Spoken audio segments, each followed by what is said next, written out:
महाकुंभ 2025 के भव्य आयोजन में हर बार की तरह इस बार भी करोड़ों श्रद्धालु अपनी आस्था का संगम देखने पहुंचेंगे। लेकिन क्या आपने कभी अघोरी साधुओं की रहस्यमयी दुनिया के बारे में सुना है? ये साधु अपनी अनोखी साधनाओं और डरावने कर्मकांडों के लिए जाने जाते हैं। गंगा किनारे बैठकर तपस्या करते अघोरी, जिनकी हर हरकत में रहस्य और रोमांच छिपा होता है। इस महाकुंभ में इनके ऐसे चमत्कार और अनोखे कर्म देखने को मिल सकते हैं जो आपकी रूह तक कंपा देंगे। क्या है इनके रहस्यमय जीवन का सच? जानिए इस वीडियो में। कहा जाता था कि ये साधु पिछले कई वर्षों से महाकुंभ के हर मेले में आता और गंगा के किनारे एक विशेष स्थान पर तपस्या करता। लेकिन इस बार उसके आगमन के साथ ही मेले में अजीब घटनाएं घटने लगीं। रात के समय लोग अचानक गायब होने लगे और सुबह गंगा के किनारे कुछ अजीब निशान पाए गए। ये घटनाएं लोगों के बीच चर्चा का विषय बन गईं। कुछ लोग उसे भगवान का रूप मानते थे, जबकि कुछ उसे एक अभिशाप मानते थे। लेकिन सच्चाई क्या थी, यह कोई नहीं जानता था। एक रात एक पत्रकार प्रशांत, जो इन घटनाओं की रिपोर्टिंग के लिए मेले में आया था, ने तय किया कि वह कालेश्वर की सच्चाई का पर्दाफाश करेगा। प्रशांत को रहस्यों को सुलझाने का गहरा जुनून था और इस मामले ने उसे एक बड़ी चुनौती की तरह आकर्षित किया था। प्रशांत ने रात के समय गंगा किनारे जाकर कालेश्वर की गतिविधियों पर नजर रखनी शुरू की। उसने देखा कि कालेश्वर रात को गंगा के किनारे एक विशेष मंत्र का जाप करता और उसके बाद गायब हो जाता। प्रशांत ने हिम्मत करके उसका पीछा करने का फैसला किया। अगली रात जब कालेश्वर अपने मंत्र का जाप कर रहा था, प्रशांत ने दूर से उसे रिकॉर्ड करना शुरू किया। अचानक कालेश्वर ने अपनी आंखें खोली और सीधे प्रशांत की ओर देखा।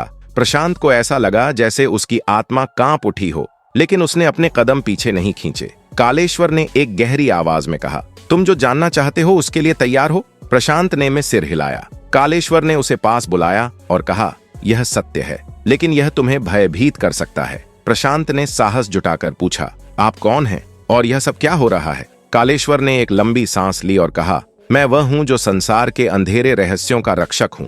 यह मेला केवल भक्ति का स्थान नहीं है, बल्कि यहाँ ऐसी शक्तियां भी इकट्ठा होती हैं जो इस दुनिया के लिए खतरा बन सकती है। मैं उन्हें रोकने के लिए यहाँ हूं, लेकिन हर बार कोई ना कोई इन शक्तियों को जगाने की कोशिश करता है। प्रशांत ने हैरानी से पूछा, तो यह गायब होने वाली घटनाएं? कालेश्वर ने गंभीरता से कहा, यह उन शक्तियों का प्रभाव है। कोई उन्हें जागृत करने की कोशिश कर रहा है और अगर वह सफल हुआ तो इस दुनिया में अराजकता फैल जाएगी। प्रशांत ने तय किया कि वह इस रहस्य को सुलझाए और कालेश्वर के साथ मिलकर काम करेगा। लेकिन जैसे जैसे वह गहराई में गया, उसे पता चला कि यह मामला केवल एक साधारण रहस्य नहीं था, बल्कि इसमें उसकी अपनी जिंदगी भी दांव पर थी। अगले कुछ दिनों में प्रशांत और कालेश्वर ने मिलकर उन घटनाओं की तहकीकात की। उन्हें पता चला कि मेले के भीतर ही कुछ लोग गुप्त रूप से उन शक्तियों को जागृत करने का प्रयास कर रहे थे। एक रात जब वे उन लोगों का सामना करने पहुंचे तो एक भयंकर मुठभेड़ हुई। कालेश्वर ने अपने मंत्रों और तांत्रिक शक्तियों का उपयोग करके उन दुष्ट ताकतों को रोकने की कोशिश की, लेकिन वह लड़ाई इतनी आसान नहीं थी। कालेश्वर उन शक्तियों को समाप्त नहीं कर सके, पर कुछ वक्त के लिए उन्हें वहां से खदेड़ दिया। कालेश्वर ने प्रशांत से कहा, अब यह दुष्ट शक्तियां काली गांव जाएंगी और वहां इन्हें एक अघोरी के दर्शन, और वह अघोरी कोई आम अघोरी नहीं, वह तो स्वयं महादेव है, जिसके दर्शन के बाद यह दुष्ट आत्माएं मुक्त हो जाएंगी। तो आइए अब आपको काली गांव ले चलते हैं और देखते हैं वहां क्या घटित हो रहा है। अमावस्या की रात थी। पूरा जंगल सन्नाटे में डूबा हुआ था और सिर्फ झींगुर की आवाजें सुनाई दे रही थीं। इस घने जंगल के बीचों बीच एक छोटा सा गांव था जिसे लोग काली गांव के नाम से जानते थे।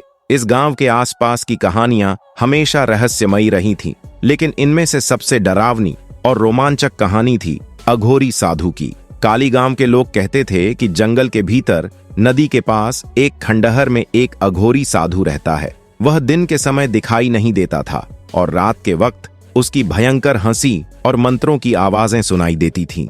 गांव के बड़े बुजुर्गों ने कई बार चेतावनी दी थी कि कोई भी उस साधु के पास न जाए, लेकिन जैसा कि होता है, युवाओं की जिज्ञासा अक्सर खतरे को अनदेखा कर देती है। गांव का एक युवक अक्षित इन कहानियों पर विश्वास नहीं करता था। उसे लगता था कि यह सब लोगों की कल्पना मात्र है। एक दिन उसने ठान लिया कि वह इस रहस्य का पर्दाफाश करेगा। अगली अमावस्या की रात अक्षित ने अपनी मशाल और एक छुरा लेकर जंगल की ओर कदम बढ़ाए।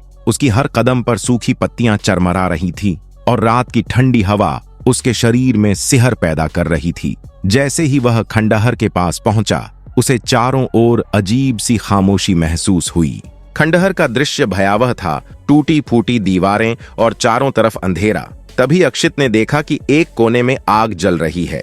आग की रोशनी में एक काली आकृति बैठी थी। वह साधु था। उसकी आंखें लाल अंगारों की तरह चमक रही थीं और उसके चारों ओर नर मुंड रखे हुए थे। अक्षित की हिम्मत जवाब देने लगी, लेकिन उसने खुद को संभाला।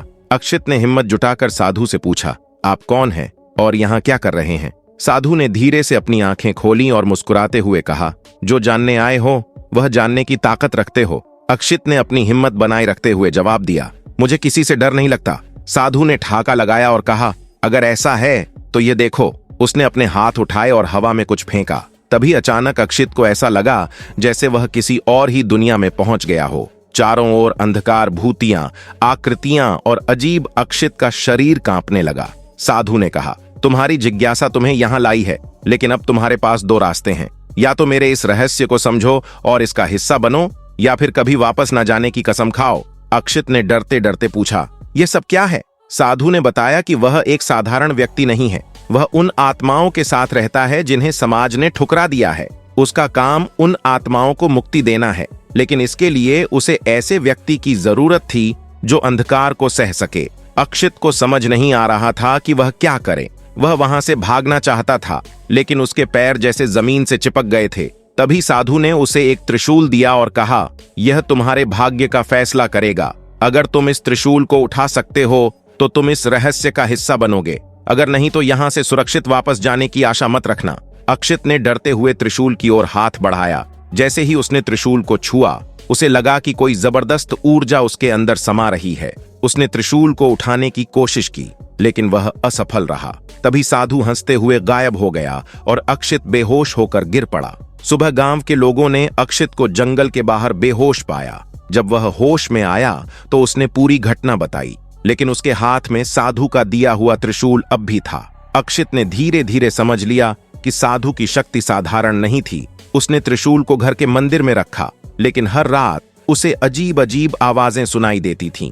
वह जानता था कि साधु ने उसे कुछ ऐसा सौंपा है जिसे वह अनदेखा नहीं कर सकता। कुछ महीनों बाद अक्षित ने गांव के बुजुर्गों से बात की। उन्होंने उसे बताया कि यह साधु कोई और नहीं बल्कि महाकाल के उपासक थे, जो आत्माओं को मोक्ष प्रदान करने के लिए अघोरी साधना करते थे।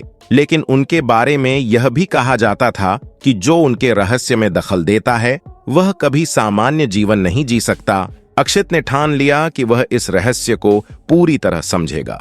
उसने अपनी जिंदगी साधु की शिक्षाओं और उस त्रिशूल की शक्ति को जानने में लगा दी। वह जंगल में जाता, खंडहर में ध्यान करता और साधु की भूतियां हंसी को सुनने की कोशिश करता। धीरे धीरे उसे एहसास हुआ कि वह अब खुद अघोरी साधना की ओर खींच रहा है। कहते हैं कि कई सालों बाद अक्षित पूरी तरह से बदल चुका था। वह अब गांव में किसी से बात नहीं करता था। उसकी आंखों में वही लाल चमक थी जो कभी साधु की आंखों में थी। लोग कहते हैं कि अब अक्षित ही अघोरी साधु बन चुका है और वह उसी खंडहर में रहने लगा है। काली गांव के लोग आज भी अमावस्या की रात जंगल की ओर जाने से डरते हैं। उन्हें लगता है कि अब अक्षित ही अघोरी साधु के रूप में वहां बस चुका है और जो भी उसके रहस्य को जानने जाएगा वह कभी लौटकर नहीं आएगा। यह कहानी आज भी काली गांव के हर घर में सुनाई जाती है। तो दोस्तों, आपको इस घटना से क्या सीखने को मिला, हमें नीचे कमेंट बॉक्स में बताइएगा। मगर दोस्तों, वीडियो के अंत में मैं आपसे यही पूछूंगा कि आप प्रयागराज महाकुंभ कब जा रहे हैं? अपने विचार कमेंट में हमारे साथ जरूर शेयर करें। अगर वीडियो पसंद आई हो तो लाइक करें, साथ ही हमारे चैनल को सब्सक्राइब करके बेल आइकन को प्रेस कर लें। जय हिंद, जय भारत।